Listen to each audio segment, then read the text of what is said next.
जब वो महिला 45 साल की होती है और घर में अकेली रहती है और अपने अकेलेपन को दूर करने के लिए वह एक 15 साल के लड़के से मोहब्बत कर बैठती है, उससे दोस्ती बढ़ा लेती है, उससे नज़दीकियाँ बढ़ा लेती हैं। उसका पति जो होता है वो फ़ौज में रहता है। फ़ौज में रहने के बाद जब वो रिटायर होता है, रिटायर होने के बाद जब घर आता है तो महिला के बारे में और उसके प्रेमी के बारे में, जिसका उम्र 15 साल होता है, उस पति को पता चल जाता है। पति को जब पता चल जाता है तो आए दिन पति और पत्नी में मारपीट होते थे, झगड़े होते थे, लड़ाई होती थी। तो महिला अपने प्रेमी के पास जाती है और बोलती है कि तुम्हारी वजह से मेरे शरीर पर न जाने कितने घाव हुए हैं, मुझे न जाने कितने असहनीय पीड़ा का सामना करना पड़ता है, अगर विश्वास न हो तो देख लो।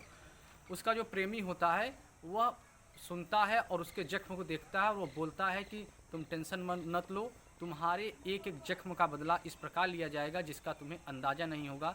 और आखिरकार वह दिन आ ही जाता है। 9 मई 2025 के शाम 4 से 5 बजे का वाक़या होगा। कुछ महिलाएं होती हैं जो बगीचे में जाती हैं और क्या काम करती हैं कि बकरियां चरा रही थी। बकरियां चराते समय उन्हें एक पॉलीथीन मिलता है और पॉलीथीन में उन्हें कुछ ऐसा मिलता है जिसको देखने के बाद वो लोग चौकन्ने हो जाते हैं। दरअसल वो जो होते हैं उसमें उसके पति का धड़ होता है, शरीर के कई टुकड़े होते हैं। तो नमस्कार, मैं हूं प्रिंस पांडे और आप देख रहे हैं केडी तक। आज की ये जो सच्ची घटना सुनाने जा रहा हूं, इस सच्ची घटना को सुनने के बाद आपके भी दिल दहल जाएंगे, आप भी सोचने के लिए मजबूर हो जाएंगे कि आखिरकार आए दिन हमारे समाज में स्त्रियों को क्या हो रहा है। दरअसल ये जो सच्ची घटना है ये उत्तर प्रदेश जिला में एक ज़िला लगता है बलिया का एक थाना लगता है सिकंदरपुर थाने का एक इलाका है खरीदा तियारा। इस खरीदा तियारे में रास्ते पर एक आम का बगीचा लगता है। वहाँ पर कुछ महिलाएं अपनी बकरियां चराते हुए अपने घर की तरफ जा रही थी शाम को लगभग 4-5 बजे। तो उसमें से एक महिला को एक पॉलीथीन मिलता है। तो सभी महिलाओं से पॉलीथीन चुराते हुए वो सोचती है कि पॉलीथीन में कुछ ऐसा है जो मेरे फ़ायदे के लिए है और सभी को नहीं बताऊंगी, मैं स्वयं ले लूँगी। वह चोरी से सभी को नज़रअंदाज करते हुए जब पॉलीथीन एक खोलती है तो पॉलीथीन खोलने के बाद उसे कुछ ऐसा मिलता है जिसके बाद वो ज़ोर ज़ोर से चिल्लाने लगती है, रोने लगती है और बेहोश हो जाती है।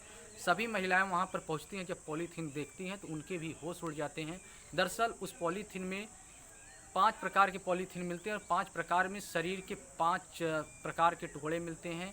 जिसमें आपको बता दें कि उसमें केवल धड़ नहीं था, उसमें सर रखा हुआ था, हाथ पैर रखे हुए थे, 5 प्रकार के शरीर के 5 पार्ट मिले हुए थे।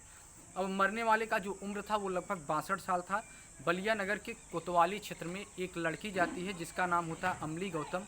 वह थाने जाती है और बोलती है कि मेरे पिता जिनका उम्र 62 साल है वो फ़ौज में रहते थे, फ़ौज से रिटायर हुए हैं और घर आए हुए हैं, जिनका नाम देवेंद्र कुमार है और वो पिछले 2-3 दिन से गायब हैं। पुलिस गुमशुदा की तलाश लिख लेती है। गुमशुदा का जो रिपोर्ट होता है, मुकदमा होता है, वो दर्ज कर लेती है और सख्ती से कार्रवाई करती है, क्योंकि जो आदमी था वो फ़ौज से रिटायर हुआ था। जब पुलिस सख्ती से कार्रवाई करती है, अगल बगल के थाने में भी इन्फॉर्मेशन दे देती है। इन्फॉर्मेशन देने के बाद जब पुलिस को एक फ़ोन आता है और फ़ोन आने के बाद बगल के जो थाने होते हैं सिकंदरपुर से फ़ोन आता है कि एक शरीर के टुकड़े मिले हैं कई प्रकार के, जिसमें जिनका उम्र लगभग भी पोस्टमार्टम के हिसाब से और फॉरेंसिक एक्सपर्ट के हिसाब से 60 से 62 साल के बीच में है। आप दिखाइए क्या उन्हीं के पिता नहीं है। तो लड़की जो थी उसका नाम था अमली कुमार। जब उन्हें दिखाया जाता तो ज़ोर ज़ोर से रोने लगती है और कहने लगती है कि ये मेरे ही पिता हैं, पता नहीं इन्हें कौन मारा। अब पुलिस को जब पता चल जाता है तो पुलिस सख्ती से कार्रवाई करती है। कार्रवाई करने के बाद पुलिस सोचती है कि प्रॉपर्टी का तो कोई मामला नहीं है, प्रॉपर्टी के कारण कोई नहीं मारा है। फिर उसके बाद वो पता लगाती है कि दुश्मनी के कारण तो कोई नहीं मारा है।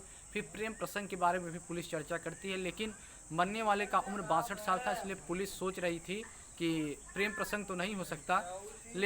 तब पुलिस उस मरने वाले की पत्नी मतलब कि उस अमली की माँ से मिलती है और उनसे पूछती है, लेकिन उनकी माँ का जो नाम होता है माया देवी होता है। माया देवी से पुलिस सवाल जवाब करती है, लेकिन माया देवी ठीक से जवाब नहीं दे पा रही थी, कतरा रही थी। तो पुलिस को वहीं पर कुछ शक हो जाता है।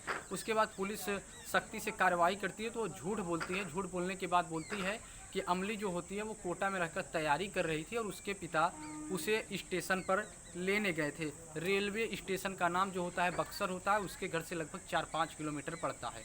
अब पुलिस मोबाइल का सीडीआर निकालती है, पुलिस तहकीकात करती है, बहुत बारीकी से इस केस को लेती है और जब खंगालती है तो पता चलता है कि उसकी जो माँ माया देवी होती है वो पूरी तरह झूठ बोल रही है। उसके पिता कहीं नहीं गए थे, उनके मोबाइल का लोकेशन घर पर ही बता रहा था। तो पुलिस उनकी माँ से और सख्ती से कार्रवाई करती है।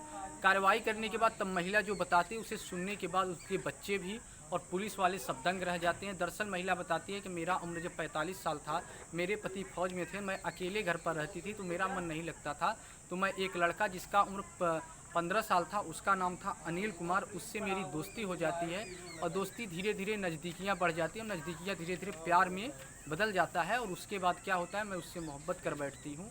उसके बाद क्या होता है कि नज़दीकियाँ बढ़ जाती है। जब मेरे पति रिटायर होते हैं तो वो घर आते हैं। घर आने के बाद मेरे पति के वो मेरे और अनिल के बारे में पता चल जाता है, जिसके कारण आए दिन मेरे और मेरे पति में रोज़ाना झगड़ा होता था। वो हमको मारते थे, पीटते थे।